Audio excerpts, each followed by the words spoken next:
I am going to give you a treat. I'm so excited. I'm going to read for you a chapter from my next book. How about that for a lecture series? I'm going to read from you a chapter on truth as reckoning. And then we'll go into, for the last part of our conversation, a few slides on an actual webinar. But I just thought, you know, this is actually exactly the right space to share this information, because this information is exactly what we're talking about right now. So I don't need to share my screen or anything. I'll just move right into it. This next book it's going to be out around Christmas time, in time for Christmas, but the actual book launch will be hopefully around MLK Day 2022. The book is called Fortune: My Journey to Understand How Race Broke My Family and the World, and How to Repair It All.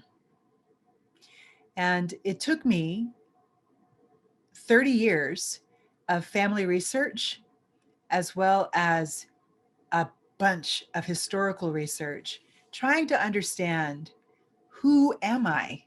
Who am I really? Who do I come from? Because as a person of African descent, the record keeping for us was nil.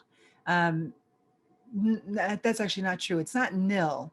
The record keeping for us was not the same as for people of European descent. On the census, we were listed as chattel. We were not listed by name. We were, until after the Civil War, until passage of the 14th Amendment, actually.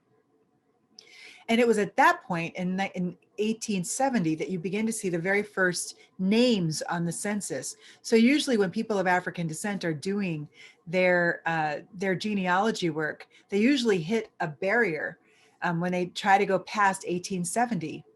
But there are other ways that you can find out information about us. If our ancestors were owned by a meticulous slave owner who kept meticulous records, sometimes you'll find your ancestors' names in wills or on the lists of inventory.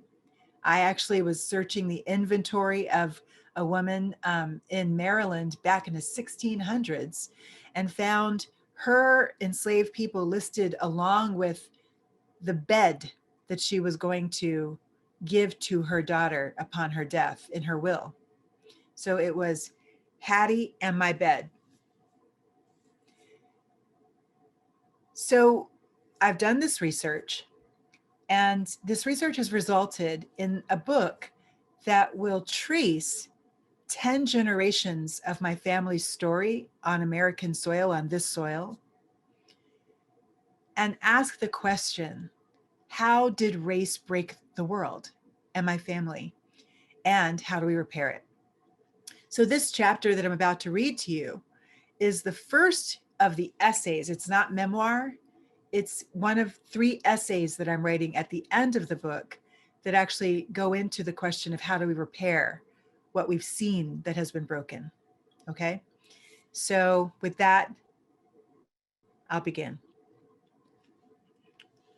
1 month after thousands of white nationalist men and women stormed the US Capitol building, killing at least 7 people while attempting a coup d'etat under Trump flags, former President Donald Trump's second impeachment trial began. In their opening arguments, House managers rolled the tape, illuminating the truth of the horrors of January 6, 2001. GOP senators turned their eyes, busied themselves, and refused to reckon with reality. The verdict on the House manager's opening argument was unanimous. It was compelling. Even Trump's defense attorney conceded during his opening argument that the House manager's case, that impeachment proceedings, during the impeachment proceedings were indeed constitutional, was so compelling that the defense team changed its strategy while listening. The defense counsel, on the other hand, rambled, meandered, and made no real point. Still, only 6 Republican senators sided with the cogent argument. Without evidence, 44 GOP senators sided with the rambling defense. They voted to block the trial from moving forward, but the majority of senators sided with the truth, so the trial advanced. That vote revealed a fundamental malformation in our national governance. And it is not new. It has been with us from the very beginning, from the days when my 9 times great-grandmother, Fortune, was sentenced to indentured service, even though the Maryland race law that she was born under did not require it. The law changed after she was born, yet a judge, an arbiter of what is supposed to be true and just in our nation, bent the truth of the law to sentence her to generations of powerlessness, exploitation, and rape that she and we should not have had to endure. From the beginning, our nation has bent, twisted, and buried truth in service to white supremacy. It has hidden its eyes from the truth about its addiction to human hierarchy, the supremacy of white maleness and power. White male addiction to pure power crushed opportunities for my grandmother Willa and my great-grandmother Lizzie and my great-grandfather Henry and my great-grandfather Reynaldo and my grandfather Austin to flourish, to find pockets of air and breath. Instead, they were forced to contort themselves into the small boxes set for them. By law, Willa and Lizzie could only be housemaids or work in the fields of South Carolina, likely assaulted by the men in the houses where they served, according to the family story. The souls of successive generations were gashed by both structural and interpersonal white male lust for power. Henry bore the scars of colonization and scars of the Civil War and subsequent white terror. Reynaldo and Anita suffered the degradations of American colonization in Puerto Rico and eugenics in Caribbean squalor. And Austin navigated daily slashes to his dignity in New York City and took them out on his children, who passed that horror down to me. With hardened apathy, white men and their allied women glance with glassy eyes past suffering generations that lay splayed in white supremacy's wake. With calloused hearts, squeezed white by the demands of pure power, white men and their allied women have learned, practiced, and passed down tactics of war in their battle against God for supremacy. 4 times in 4 years, the world witnessed GOP senators, almost all white, the vast majority Southern, run rehearsed plays for power. They projected their own sin onto their perceived opponents. They narrowed their lenses to a pinpoint within an epic panorama of sin. And they claimed foul on technicalities, suppressing their own conscience. Finally, they danced rote steps, moving through motions that placed power in prime positions and granted absolution for racism, sexual assault, exploitation, death, and treason. On February 13th, 2021, the world watched one more GOP senator respond to his conscience, while the other 43 sealed the coffin of America's delusion of democracy. 43 GOP senators removed their morality and muffled the memory of the wailing white Capitol Police officer crushed by insurrectionists pushing their way into America's temple of democracy. The same senators blocked recollection of the 7 other souls who died that day. Lawmakers narrowed their purview to a pinpoint and sowed confusion with a lie. Most agreed that former President Trump was completely responsible for the attempted coup on January 6, 2021. Most also falsely claimed they lacked jurisdiction to hold him accountable. Keisha Blaine, associate professor of history at the University of Pittsburgh, told Politico magazine, the Senate's failure to convict former President Trump, quote, reveals that violence and white supremacy will continue to shape American politics as they have since the nation's founding. She pointed out that white people in the US, quote, have often used violence and intimidation to retain power. Blaine referenced antebellum white militias, the rise of the KKK, and the Wilmington massacres as examples.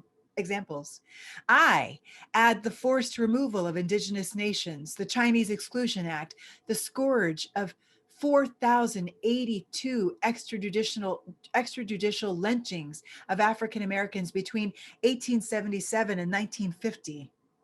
Peonage, the 1921 Tulsa Massacre, the Japanese internment camps, the 1961 bombing of the Freedom Rides Greyhound bus in Alabama, the 1963 dogs sicked on children in response to the Birmingham Children's March, the 1964 assassinations of James Chaney, Andrew Goodman, Michael Schwerner in Mississippi, the assassinations of Black liberation leaders Malcolm X, Reverend Dr. Martin Luther King Jr., and Fred Hampton, the imprisonments of Angela Davis, Assata Shakur, and Leonard Peltier, the infiltrations of police departments by white nationalists and subsequent police impunity for streams of hashtagged Black lives, the dismantling of public education, public housing, environmental safety, and workplace equity training, the history books that call enslaved people workers, and erase the KKK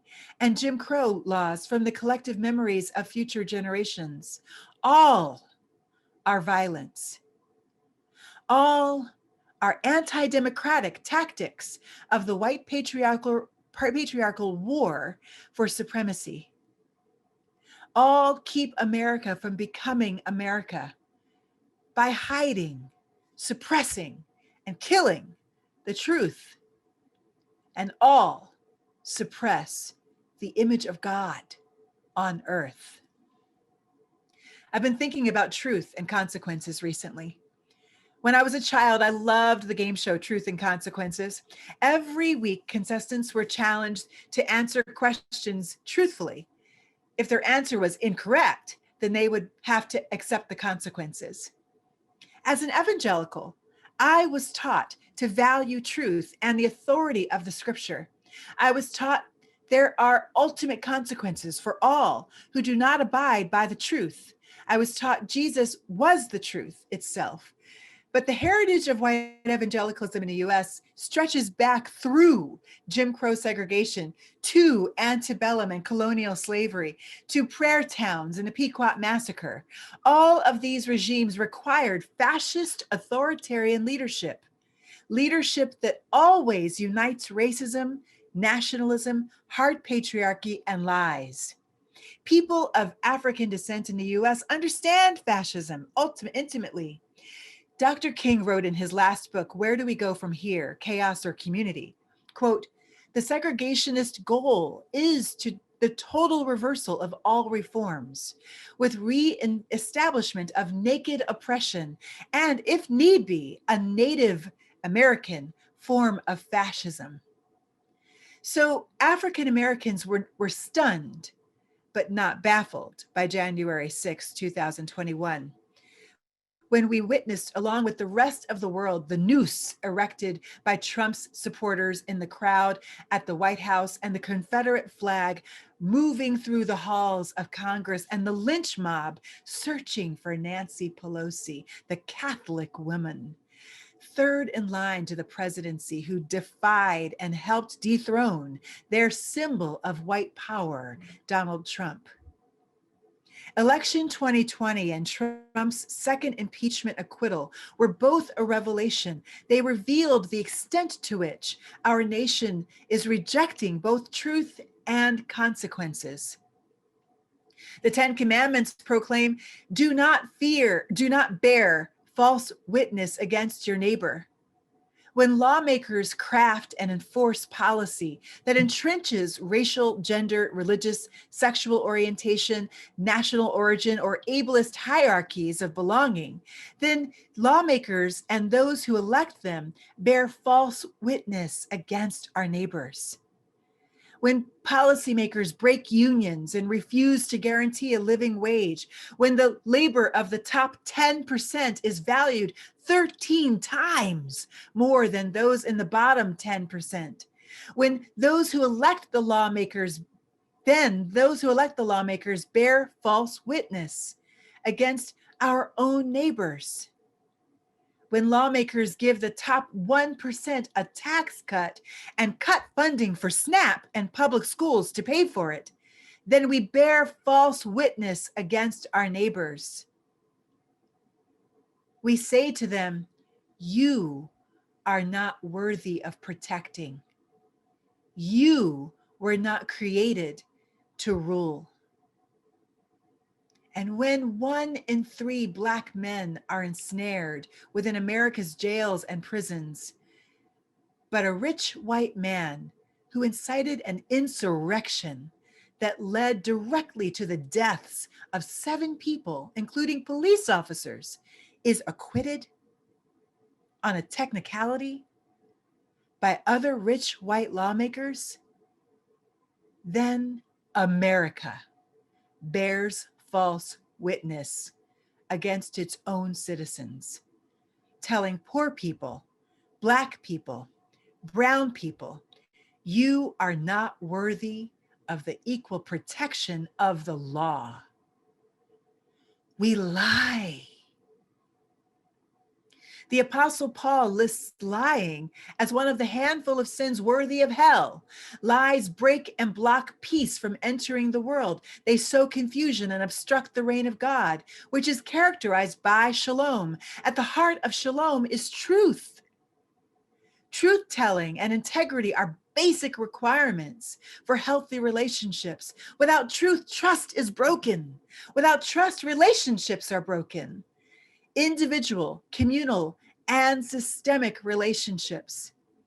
In her book, Until We Reckon, Violence, Mass Incarceration, and a Road to Repair, Danielle Sered writes, acts of individual and structural harm are meaningfully different, but the key elements of accountability, acknowledging responsibility for one's actions, acknowledging the impact of one's actions on others, expressing genuine remorse, taking actions to repair the harm to the degree possible, and no longer committing similar harm, that applies to both.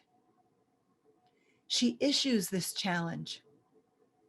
Just as we ask people who cause interpersonal violence to reckon with their actions, so should we as a society call on ourselves to reckon too.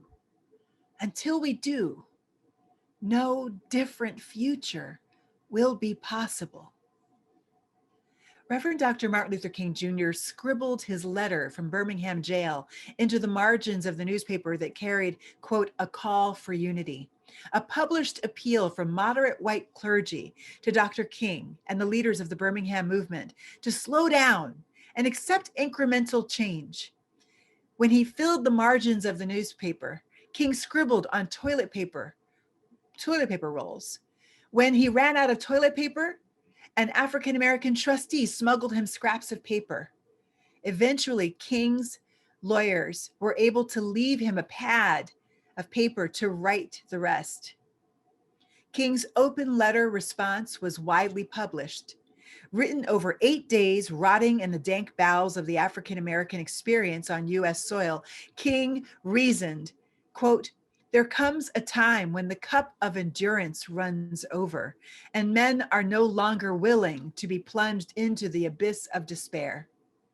The Birmingham campaign had seen dogs sicked on children, while fire hoses bore into their backs. The white ministers called for unity, clarified the difference between them and those who would wait no longer. Those white clergy had never experienced the terror of being Black in America. Until they had experienced it, they could not understand why the movement could not wait. Oppressed people cannot wait. Oppressed forever.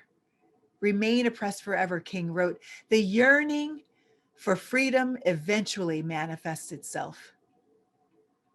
Nearly 60 years after Dr. King scribbled his treatise, hemmed in by jail cell bars, Mr. George Floyd eked out breath while Officer Derek Chauvin knelt on his neck for nearly 9 minutes. Gasping each time, Mr. Floyd repeated 3 words 16 times. I can't breathe. Every bit as powerful as Dr. King's letter, Mr. Floyd's plea released many white Americans from the incomprehension Dr. King addressed in 1963. On May 25th, 2020, 46-year-old born again Christian, former sports hero Floyd, whose lack of opportunity ushered him down a well-defined, grooved path carved by lawmakers for poor Black men, petty drugs, plea deals, years stolen in jail. Mr. George Floyd cried the same words that flowed from the strangled throat of Eric Garner almost 6 years earlier. Garner was the first in an epic string of hashtagged Black lives lost to police and vigilante violence since July 2014. In the end, Mr. Floyd moaned for his deceased mommy, then died. Bystanders recorded Mr. Floyd's death and released it on social media.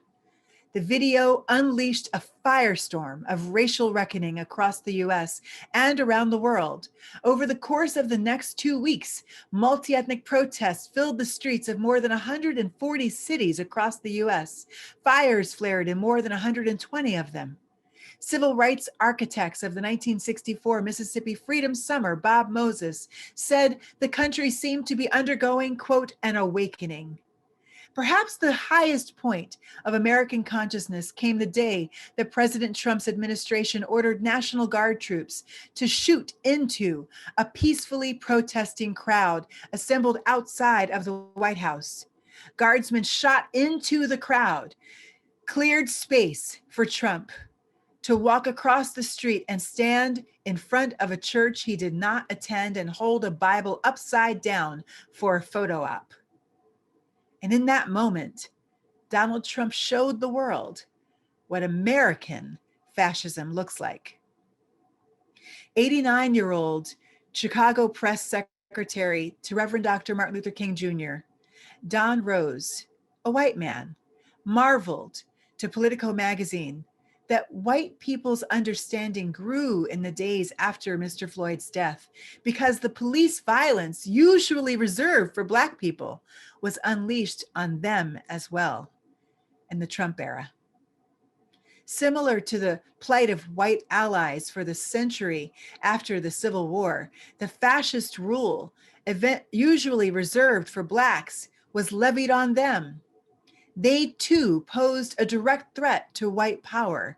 According to lynching definitions set by sociologists Monroe and Florence Work, in their widely referenced 1921 Tuskegee incident study of lynching in America, 1,297 white people were lynched from 1882 to 1968. More have been documented since then, including on the website, Capitol Police Officer Brian Sicknick, who died on January 6th, 2021, at the hands of white nationalists. His head was crushed while he defended the congressional confirmation of 2020 electoral votes against interference by white nationalist President Donald J. Trump. Scales fell from white eyes in 2020, and in the early days of 2021, we saw who we are and realized we can choose the nation that we will be. There is only one condition. We must reckon with the nation we have been, all of it. This requires truth. We must search for the truth. We must listen to the truth. We must tell the truth. The narrative gap is the distance between the stories that we tell ourselves about ourselves and the truth of how we got here and who we really are. The narrative gap also represents the yawning divide between disparate public narratives of our common story and what it will take to make things right. It is the distance between Make America Great Again and Martin Luther King Jr.'s dream of the beloved community. Narrative shapes worldview.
Friends, we are obviously having a technical problem. We will be right back. Please hold on. Thank you very much.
Hey friends, obviously, so we have lost the connection to our speaker and we are hoping that she's coming right back. So if you would just hold and wait a moment. Thanks for your patience. We'll be with you.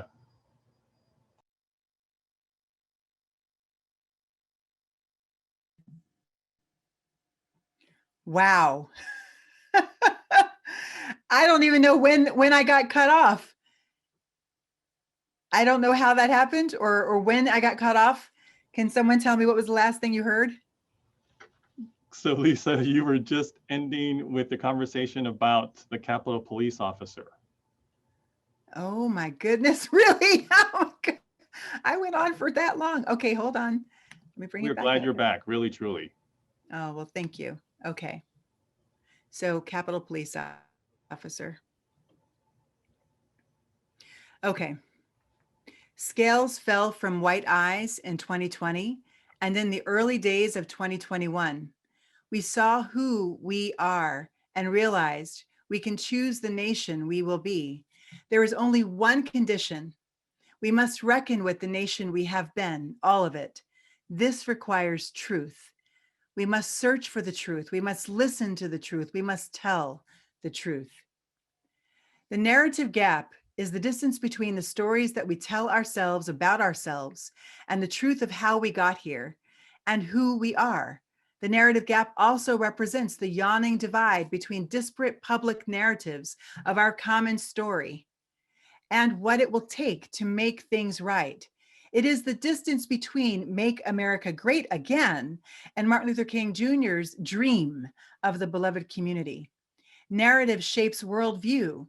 If one's story of America is grounded in the myth of manifest destiny and Jonathan Winthrop's foundational sermon, City on a Hill, then one's vision of the future erases, justifies, and spins the sin and oppression that made white American prosperity possible. Stolen land, free labor, rape to breed more free labor, and continued exploitation of non-whites to protect one's destiny on that hill. But if your story of America is shaped by the dream of beloved community, then your vision of the future struggles forward toward a common peace and common justice that our nation has never seen.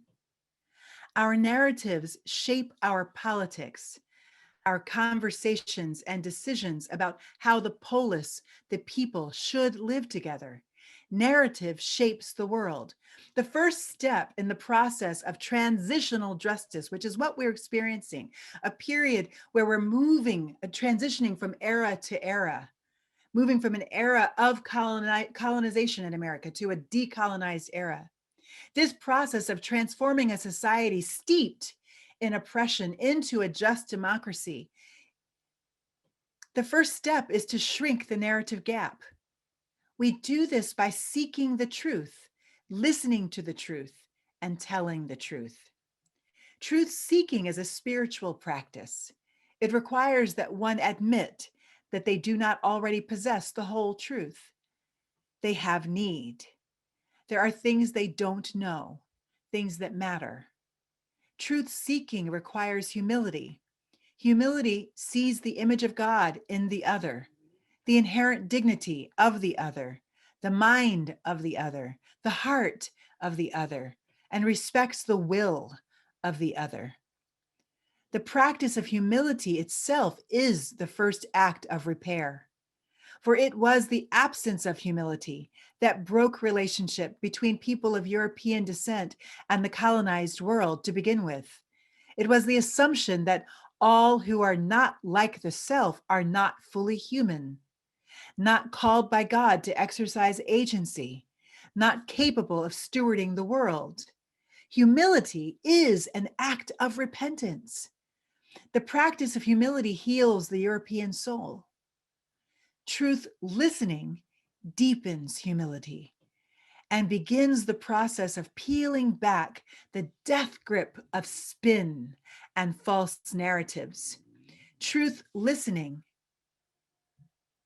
leans in. It centers the narratives that rise from the margins and recognizes the expertise of those most impacted by the oppression. Drawing from humility, truth listening steps back and invites the other forward.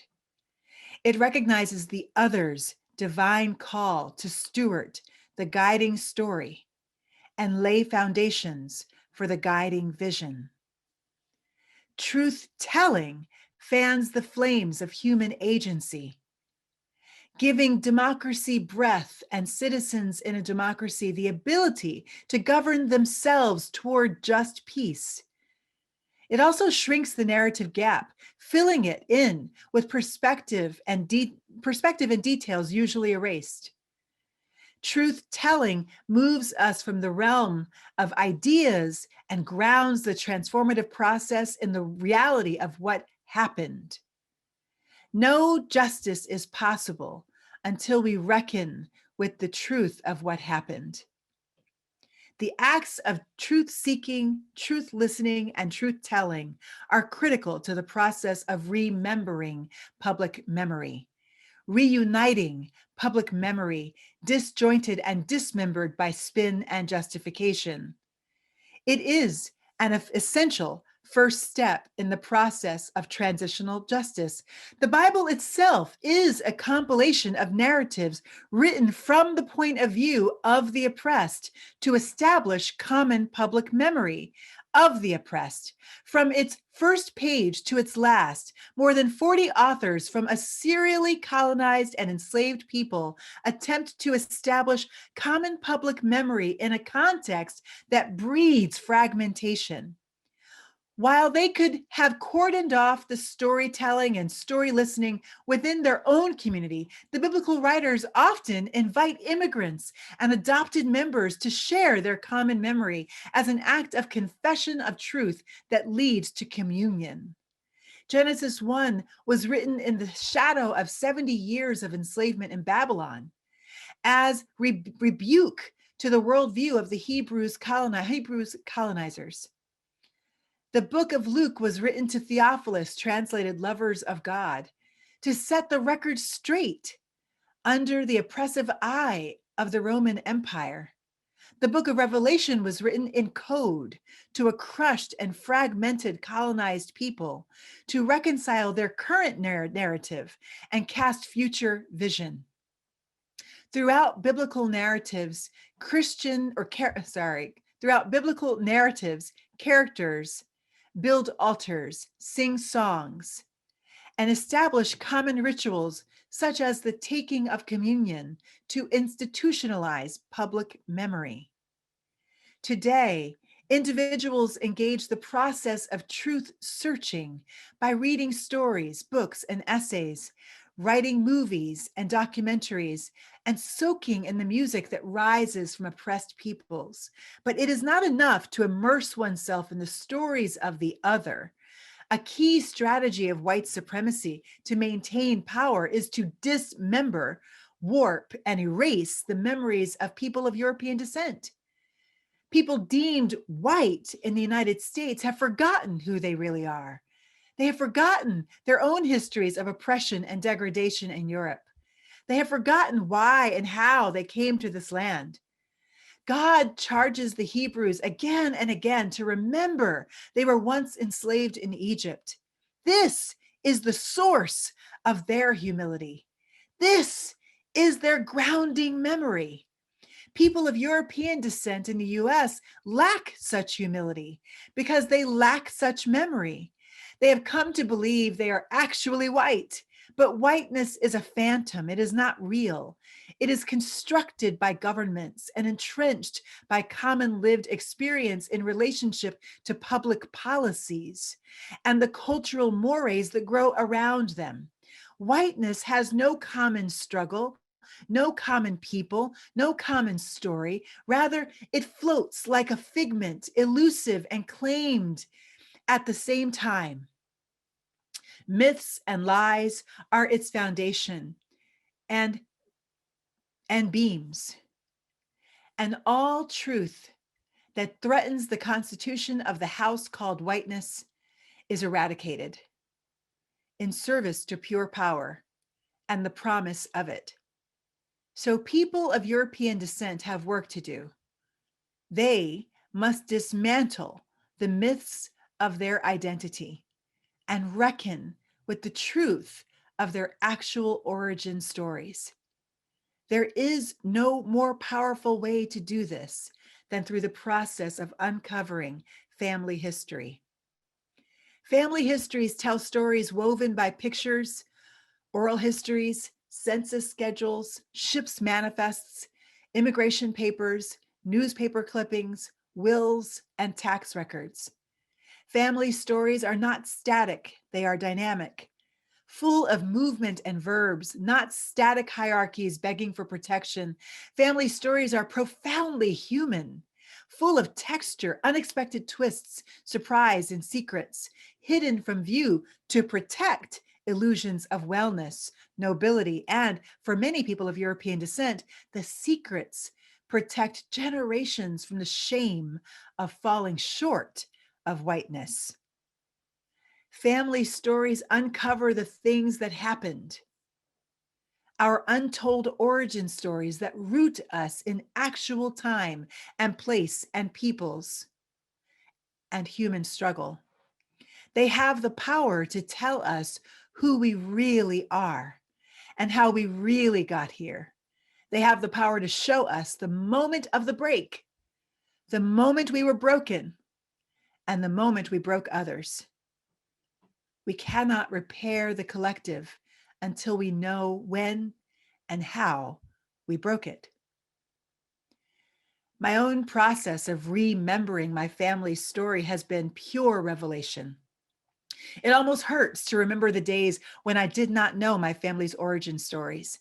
I think back to high school and college as an African-American woman in Reagan's trickle-down America and the religious rights Christianity. I had very little mooring, only that which my family was able to give me by sitting me down in front of the television or in the theater watching stories of famous Black people and their struggles. I connected to myself vicariously.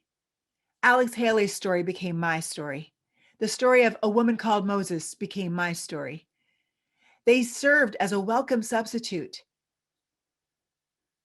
for the massive anchor of family story.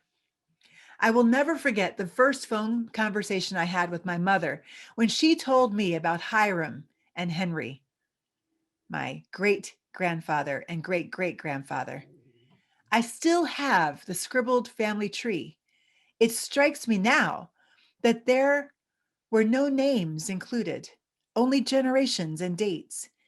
That is how little I knew. But even that was something, enough to be documented, enough to be remembered. Over 3 decades in memberships in Ancestry.com, Family Search, My Heritage, 23andMe, Fold3, and AfricanAncestry.com, I have been able to piece together this framework of my family's story. Yet there is still so much we do not know. Even as I write, a DNA genealogist is discovering relatives on the Lawrence line, my mom's dad's line, that we did not know existed, and clarifies our connection to the Fortune family. Each discovery clarifies our family story and invites more questions. Isn't that the human experience? Is it the opposite of the American fable, which levels the tyranny of certainty in the form of cardboard cutout identities on the backs of Blacks, shrouds Latinos and Asian Americans in confusion, and erases Native Americans outright, all to preserve the simplicity of the myth of whiteness? Repair requires truth. Truth does not bow to packaged simplicity. Family stories have the power to subvert fabricated hierarchies of human belonging and ground us again in truth. While individuals remember through family story, DNA, and personal research, communities in civil society and within religious institutions remember through testimony, ritual, healing circles, book studies, movie nights, film festivals, and through the immersive practice of pilgrimage. William Lloyd Garrison, publisher of the abolitionist newspaper, The Liberator, wrote about the first time he heard Frederick Douglass speak. Recently emancipated Douglass stood behind the podium of the 1841 Anti-Slavery Convention in Nantucket. He opened his mouth and testified with the authority of an eyewitness to hell. Douglass's testimony changed William Lloyd Garrison and sparked a fire that changed the world. Garrison wrote, "I shall never forget his first speech at the convention. The extraordinary emotion it excited in my own mind, the powerful impression it created upon a crowded auditory. Completely taken by surprise, the end of this felicitous remarks, I think I never hated slavery so intensely as at that moment. Certainly, my perception of the enormous outrage which is inflicted by it on the godlike nature of its victims was rendered far more clear than ever. Testimony has the power to confront, challenge, and change the way we see the world. I witnessed its power while on pilgrimage with 50 other national faith leaders in Montgomery, Alabama, December 2015. I'm going to skip down because this is going a little bit long. I'm going to skip down.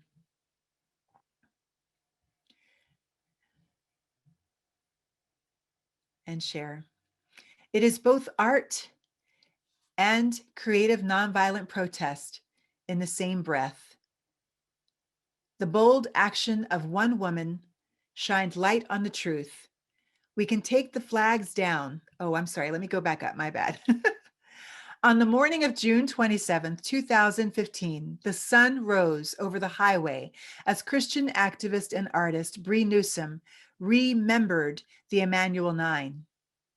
9 Black parishioners gunned down by white supremacist Dylan Roof. 10 days earlier, during Bible study at Emmanuel African Methodist Episcopal Church in Charleston, Bree drove from Charlotte, North Carolina to Columbia, South Carolina, mere miles from the land where my great-grandmother Leah was enslaved, where Annie was raped and died, where Lizzie lost her mother Martha to medical racism, and where my grandmother Willa learned to limit her dreams to the confines of white men's homes. When she reached the state capitol, Bree found the Confederate flag raised high over the Capitol grounds. She crept up the flagpole, whispering, "Our Father, who art in heaven, hallowed be your name." Police yelled for her to come down, but higher and higher she went. When she reached the top, Bree snatched the Confederate flag, unhooked it, balled it up, and inched back down the pole. As planned, Newsom was arrested. It was both art and creative nonviolent protest in the same breath. The bold action of one woman shined light on the truth. We can take the flags down whenever we want to. They are not permanent fixtures. Every day that Confederate flags fly across the South, it is by choice. Bree's action shined light on a more complex and deeper truth. The Confederate flag is the symbol of an ideology at war against God. To allow the Confederate flag to fly and the statues to tower over people made in the image of God is to war for supremacy with God. Hallowed be thy name means your name is the highest name. There is no greater authority than you, God. I have no greater loyalty than you, God. But to kill is to crush the image of God on earth. To enslave is to exploit it. There is no way one can honor God and murder an image of God. Bree's action snatched the blinders off of our nation. Suddenly we saw what we had not seen so clearly in more than 100 years of post-Reconstruction white Southern domination. But it is not enough to snatch down the monuments or memorials of confusion and injustice. We must fill the gap with permanent installations of truth. Civil Rights Museum in Memphis, Tennessee, E.J. I's Legacy Museum, National Memorial for Peace and Justice, Soil Collection Project, and the public markers of lynching, the plaque embedded into the pavement near the spot where Michael Brown died in 2014, the National Smithsonian Museum of African American History and Culture, all contribute to the permanent public memory of the legacy, strategies, impacts, and the legislated lies of racialized and gendered and religious and national and sexualized and ableist hierarchies of human belonging. Finally, congressional hearings and truth commissions mounted by governments play a vital role. in the work of correcting and filling the gap within fractured and twisted public memory, drawing on the power of testimony, documentation, data, and scientific evidence, truth commissions and congressional hearings create the official public record necessary to discern effective avenues toward repair. The 9/11 Commission, the Kerner Commission, the 2001 Tulsa Riot Commission, all leverage the power of government to lay foundations of common understanding that became the points of reference as states instituted programs aimed at accountability and repair. 20 days before he died, Reverend Martin Luther King Jr. ended his speech at Grosse Pointe High School with a clarion call for the truth to be told. Quote, "We shall overcome because Carlyle is right. No lie can live forever. We shall overcome because William Cullen Bryant is right. Truth crushed to earth will rise again. Remembering truth is the first step. The next step is remembering people and people groups with their own divine call and capacity to steward the world." I'll stop there.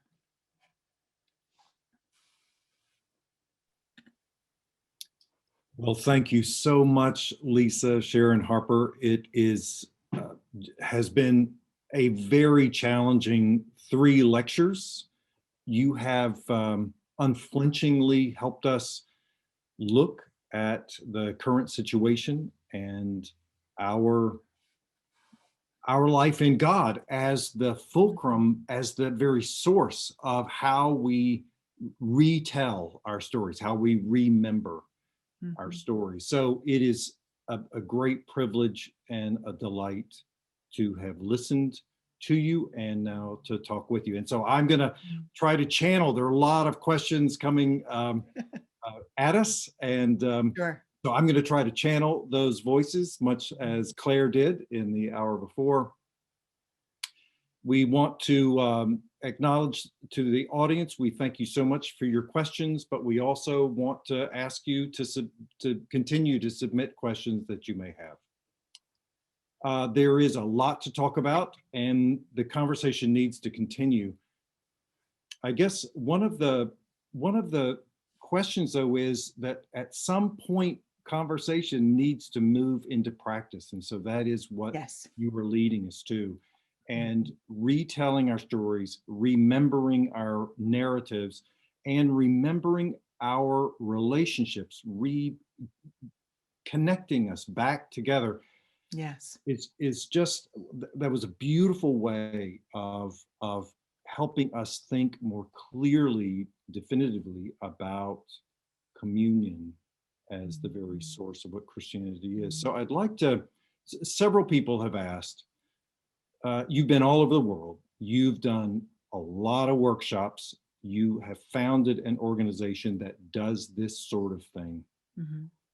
Can you tell us some of your stories? What have you noticed? How have people repaired the breach? How have you seen communities retelling, remembering, repairing? That's really good. Well, I'll tell you, in South Africa is an interesting story, because we see with South Africa, we see the Truth and Reconciliation Commission. And when I was there a couple of years ago, I was there in Johannesburg, and I went to the Apartheid Museum. And inside the Apartheid Museum, what you see is a public memorial to apartheid. It is awesome in its scope. What it really does is it helps you never to forget what happened. At the heart of that museum is the actual commission itself. Like you kind of walk through the museum till you get to the commission. And when you get to the commission, you can see the original documents on the walls. And what I learned by reading those documents, which I never knew before, was that reparation was actually one of 3 goals of the Truth and Reconciliation Commission. The 3 goals were figure out who gets amnesty, empower those who empower people to tell the truth, to give testimony. And then the last piece was reparation, repair what this racial construct broke in their world. They did the first 2, but they never did the reparation because they got too hung up in the politics of it. So that part unraveled. But because they never did the reparation, the exact same situation is still on the ground today that was there nearly 30 years ago, it was 1994. So it was about 27 years ago now when they ended apartheid. They have the exact same situation. But instead of de jure, we know something about some de jure and de facto segregation, right? That's what we call it in America. Instead of de jure townships and segregation, they have de facto. They have de facto townships because people still have no right to not be poor. The white folks still have 80% of the land and all the good land, and the Black folk whose nation it is still live on just 20% of the land. And they are huddled together in kits that you buy at a store. You literally buy your home in a kit, a tin kit in the Black townships. And those tin kits are hammered together by nails. That's how they live. And no running water still. Why? Because there was never any action to repair what race broke in the world. So right now, when I was there, actually, we were in conversation about what would reparation require? What could we do in the absence of government taking action to repair? What can we do? The first thing that we need to do is we need to acknowledge whose land we are on. So I acknowledge the land that I am sitting on right now is the land of the Lenape, that these people were eradicated in Pennsylvania, and particularly the Philadelphia area. I challenge you, Google it. It is not hard to find who were the first nations or the first peoples of the land where you are sitting. That is the first way that we begin to remember who we actually are and repair what the hierarchies of race broke in the world. Because what that hierarchy did is it erased that memory. It dismembered us from truth. So do that. The second piece is that repair requires going back to the moment of the break and asking, how did it break?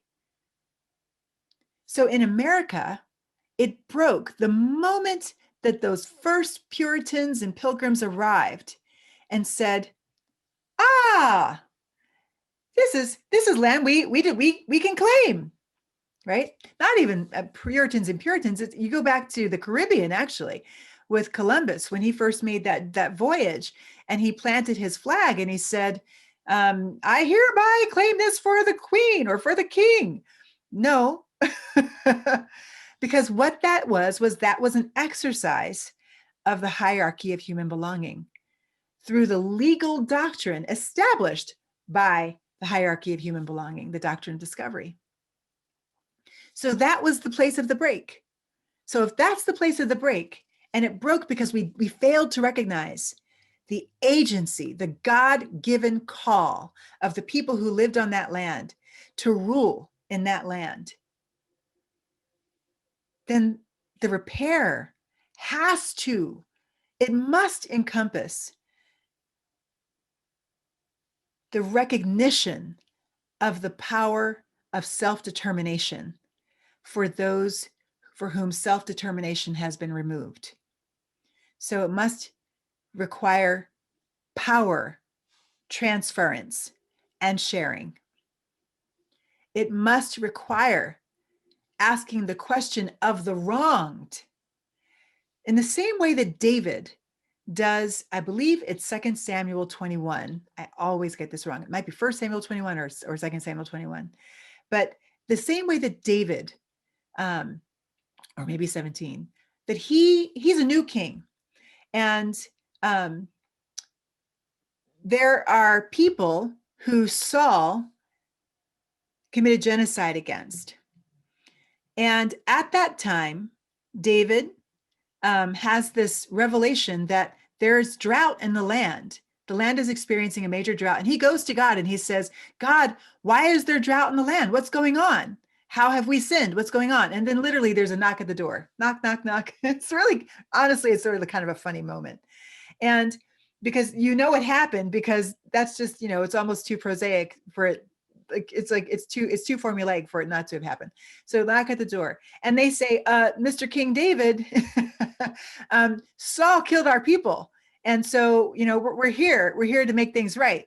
And he goes, that's what's wrong. That's what happened. That's making our land have a drought right now. And so he asked them, this is what he says. He says, what do you say that we should do for you for things to be made well? I think in that moment, what Paul did was Paul recognized, he corrected the wrong of Saul by first and foremost recognizing the right of those people to exercise dominion over their own stories. So he asked them, what do you say it will take for things to be made well? And they told him, and it was costly. It was very costly. In their case, they said, we demand the firstborn sons of all of the people who were responsible for taking out that act, for doing that act. Now, interestingly, this is not eye for an eye. They did not do eye for an eye, which they could have done. Eye for an eye would have demanded a complete slaughter of all of David's people. Instead, they actually enacted mercy, just limiting the repair to the firstborn sons. And do you know what David did? This is what amazes me. King David said, okay, with no question. He simply did it. And the way that we can understand how God responds to that, what does God think of that interaction, is to look and see, how does God respond in the text? And you know what God does? In the end, God restores the land. So we're looking at utter confusion in our nation right now. We're looking at attempted insurrection. We're looking at climate change, largely due to our inaction to halt it. Why? Because of our white supremacist politics, our white patriarchal politics that wanted to continue to exploit the land and get more money and gain more wealth, right? That's why we have climate change right now. Until we repent, until we ask those who have been most oppressed by these systems, what do you say it will take for things to be made well with you? Things will never be made well. Because the first fundamental character of the break was the removal of agency. So agency must be returned in the process. This goes back, Claire, to your mention of Valerie Kaur and how she says the process is as important as the end product. This is about the process. And this is why we can't say this is what's going to be, what anybody's going to, we don't know what people are going to call for. We really don't until you ask. But until you ask, you are holding the power. That's very powerful, just extraordinarily powerful. I've also been wondering, several people on the in our audience have said that making meaningful change will alter the structures, that decolonizing our communities, it will change things. It will. And there is a white fragility, as Robin DiAngelo has written about. There's a white fragility about that, a reactivism against that sort of thing. And so we've seen that play out on a national scale. Yes, we have. And that reactivity and the way that our national politics is just at a standstill somewhat is very, very discouraging. Sorry, please forgive me. Keep going. No problem at all. But so if we can think about this and orient our lives to repairing the breach on not only the macro level and not only our own individual self, which is very important, changing our hearts and our practices, right, but also in our families and our communities, our family and friends that we are connected with, and in our congregations. How have you seen white folks, primarily is what our folks are talking about. How have you seen white folks decolonize their primary relationships and their communities that it actually makes a difference? It's not just symbolic, but it actually makes material differences in the larger community. I would say the image that comes to mind and what I've witnessed is when people of European descent move from a framework of power that looks like a ladder to a framework of power that looks like a circle, then they are decolonizing. And they're in that process. And that applies everywhere. It applies to how we read the text, that we no longer are looking up to the teacher to tell us how to read the text, but we're actually now sitting in a circle, a very multi-ethnic, multi-class, multi-political circle, and we are together engaging the text. Freedom Road actually developed literally 1 year ago, we developed a webinar series called How to Decolonize the Bible. So I want to just recommend that to you. I want to recommend that to everyone here. You can actually license it for your church and everything, and for your group, or you can do it as an individual. And I swear that we had how many? Well, thousands of people watched the Facebook Live, the first conversation between myself and the other co-facilitator of that webinar series, Reverend Renee August, who is Black South African. And then the two of us actually led a series of 4, and then Renee did a growth community out of it. And she just finished a coaching cohort from it as well. People who will be going deeper. And we had about 150 people go through that live webinar series at the time. Those people went through a major process of decolonizing the way they think, because the way that we approach the scripture is actually part and parcel of the way we think. And so I really do want to recommend that series, because I've never seen anything more powerful.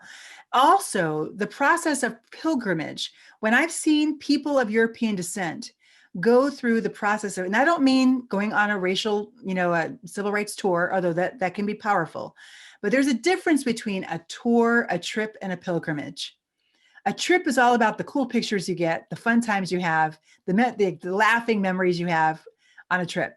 A tour is usually about what you're going to learn at each site, right? So it's all about here. It's in the head. The tour is in the head. A pilgrimage, on the other hand, is a transformational experience. It's a cocoon. You are in a bus or you are walking, and it's in the in-between times that you actually have the most transformative moments, because it's that in-between times when you are processing what you've heard, what you've seen, what you've experienced. And it involves spiritual formation as much as it does head learning and physicality. So pilgrimage experience is actually, in my book, along with the scripture itself, in multi-ethnic circle community, the pilgrimage is that process of transformation. I've seen white people engage that decolonizing process through the process of pilgrimage. We do a pilgrimage called The Gospel and the Politics of Race. And it starts in Montgomery, Alabama, and it ends in Ferguson. And we have to have a bus that is at least 51% people of color, so that you have really good multi-ethnic conversation going on the bus. It doesn't work. There's no transformation if the whole bus is white, because then it's a echo chamber. And very similar worldviews because of similar life experience and generational experience. But never have we gotten to the end of that trip and the people of European descent and other people of color who have grown up in white communities not been utterly transformed by this experience, by the experience of being immersed in the stories of the oppressed. So it's not enough to have a white friend, a Black friend or Latino friend, or even 5. You have to be immersed in their stories. Immersed. It's like a baptizing experience. And you really do come up different, seeing the world differently. Another part of those journeys actually is a psychologist that comes along with us in order to teach coping and resilience mechanisms, because that is disorienting. You no longer know which way is up and down, because you've been taught your whole life, and every generation before you for the last 500 years has been taught that white is center. And so there is a period of disequilibrium that one has to choose in order to find repair. But you can't get to repair without going through it first. And that's where the courage comes, because you can't enter into disequilibrium without a belief in God. You have to actually have faith.